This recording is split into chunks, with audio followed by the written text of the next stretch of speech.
আসসালামু আলাইকুম। আজকে আমি আপনাদের দেখাবো চারকোলির সালোয়ার কাটিং, মানে একজন হেলদি মেয়ের জন্য চারকোলির সালোয়ার কাটিং। এই যে দেখেন, আমি কাপড়টাকে প্রথমে 4 ভাঁজে ভাঁজ করে নিচ্ছি। ভাঁজ করে নেওয়ার পরে এটা কতটুকু লম্বা আছে সেটা আমাকে দেখতে হবে, এই জন্য আমি এটার লম্বাটা দেখে নিচ্ছি। এটা লম্বা আছে, কাপড়টা হচ্ছে 46 ইঞ্চি। তো আমি এখানে 11 ইঞ্চিতে মার্ক করে নেব। এটা হচ্ছে গোড়ালির মাপ। এই গোড়ালির মাপটা আমি 11 ইঞ্চিতে মার্ক করে নেব। এটা হচ্ছে প্লাজো হবে, এই জন্য আমি 11 ইঞ্চিতে একটা মার্ক করে নিলাম।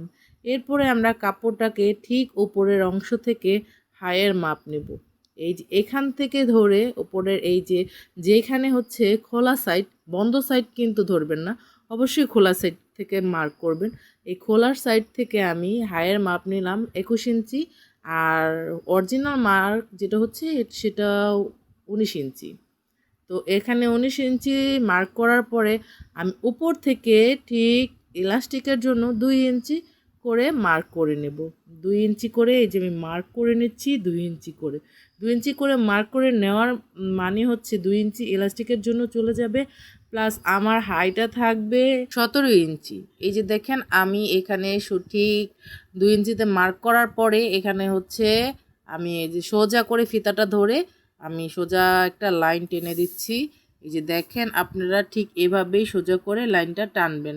তো দাগটা টেনে নেওয়ার পরে আমরা আবার চেক করে নেব হাইটা ঠিক আছে কিনা। আমাদের হাই অরিজিনালি থাকবে 17 ইঞ্চি, এজন্য আমরা আবার হাইটাকে মেপে দেখলাম। আপনারাও মেপে দেখবেন যে হাইটা আসলে ঠিক আছে কিনা।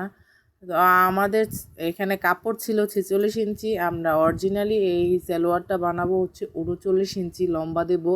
এই জন্য আমরা আবার ওই যে উপরে যে 2 ইঞ্চি মার্ক করেছিলাম ওইখান থেকে ধরে এখন আমরা 40 ইঞ্চিতে করে নেব, দাগ টেনে নেব। 1 ইঞ্চি হচ্ছে বোটে সেলাই করার জন্য, আর ওইখান থেকে 1 ইঞ্চি বোটে সেলাই করলে থাকবে আমাদের 39 ইঞ্চি টিকবে। এজন্য আমরা উপর থেকেই সোজা 40 ইঞ্চিতে একটা দাগ টেনে নেব। ওইখান থেকে ধরে ঠিক এই দাগটা থেকে ধরে, যেখানে আমরা 40 ইঞ্চি দাগ দিয়েছি ওইখান থেকে ধরে আমরা আবার 11 ইঞ্চিতে একটা মার্ক করে নেব। ওইখান থেকে 1 ইঞ্চি উপরে, এখান থেকে 1 ইঞ্চি ধরে আবার যে এই যে 40 ইঞ্চি দেখছেন, আমাদের এইটা কিন্তু 40 ইঞ্চি টিকেছে। তো 40 ইঞ্চিতে এখান থেকে ধরে 1 ইঞ্চিতে একটু মার্ক করে দিব। এটা হচ্ছে কাপড়টা বোটে যে সেলাই করতে হয়, এজন্য 1 ইঞ্চি বেশি এক্সট্রা কাপড় রেখে দেব যাতে আমরা এটাকে মার্ক করে নিতে পারি। এরপরে আমরা এখান থেকে এই যে হাইয়ের যে মাপটা দিয়েছিলাম ওইখান থেকে ফিতাটাকে সোজা করে ধরে এইভাবে করে একটু মার্ক করে নেব এই কাপড়টাকে আসলে কাটার জন্য। তো আমরা যতক্ষণে কাপড়টাকে মার্ক করে কাটতেছি, আপনারা ততক্ষণে আমাকে লাইক, কমেন্ট আর সাবস্ক্রাইব করে দিয়ে, যাতে আমি পরবর্তী ভিডিও ছাড়ার সাথে সাথে আপনাদের কাছে চলে যায়।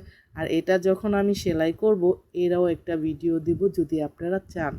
তো এই যে দেখেন, আমি এখন কেটে নিচ্ছি, উপরে সমান করে কেটে নিলাম। এবং এই যে এখানে যে মার্ক করেছিলাম হাইয়ের থেকে গোড়ালি পর্যন্ত, ওইখান দিয়েও আমি সুন্দর করে কেটে নিচ্ছি। এই যেভাবে করে মার্ক বরাবরই সোজা মার্ক বরাবরই করে আমি কেটে নিচ্ছি। এই যে যে এক্সট্রা কাপড়টা থাকবে এই কাপড়টা আমাদের ফালানো যাবে না, এই কাপড়টা দিয়ে কাজ আছে। আগেই বলছি এটা হচ্ছে চারকোলির হেলদি মেয়েদের জন্য সালোয়ার কাটিং। তো দেখেন আমি কিভাবে চারকোলি সালোয়ারটা কাটি। এখানে কিন্তু অরিজিনালি আমার 4টা পার্ট বের হয়ে আসছে, যে আপনারা দেখতে পাচ্ছেন 4 পার্ট বের হয়ে আসছে। এখানে এই যে যে আমি মার্ক করেছিলাম 21 ইঞ্চি, ওইখান থেকে ধরে সোজা এখানে যে 19 ইঞ্চিতে মার্ক করেছিলাম ওই 19 ইঞ্চি বরাবর একটা দাগ টেনে নেব। দাগ টেনে নেওয়ার পরে এই যে এইখান থেকে ধরে ঠিক এই যে এভাবে 19 ইঞ্চি থেকে ধরে এখানে হচ্ছে যে 21 ইঞ্চিতে যে মার্কটা করেছিলাম ওই বরাবরই আমি মার্ক করে সুন্দর করে কেটে নেব। এই যে কেটে নিচ্ছি এখান থেকে। এই যে এটা হচ্ছে আমার চারকোলির যে পাটটা, এই চারকোলির পাটটা 4টা পাট আমার বেরিয়ে এসেছে। এখান থেকে উপর থেকে আমি একটু কোনাটা কাটিং করে নিলাম। আপনারাও সেমভাবে এইরকম করেই কাটিং করবেন, নয়তো কিন্তু কোনোটা মিলবে না। আপনারা এরকমভাবেই কাটিং করবেন এবং সেলাইয়ের ভিডিওটা পাওয়ার জন্য আমাকে অবশ্যই সাবস্ক্রাইব করবেন।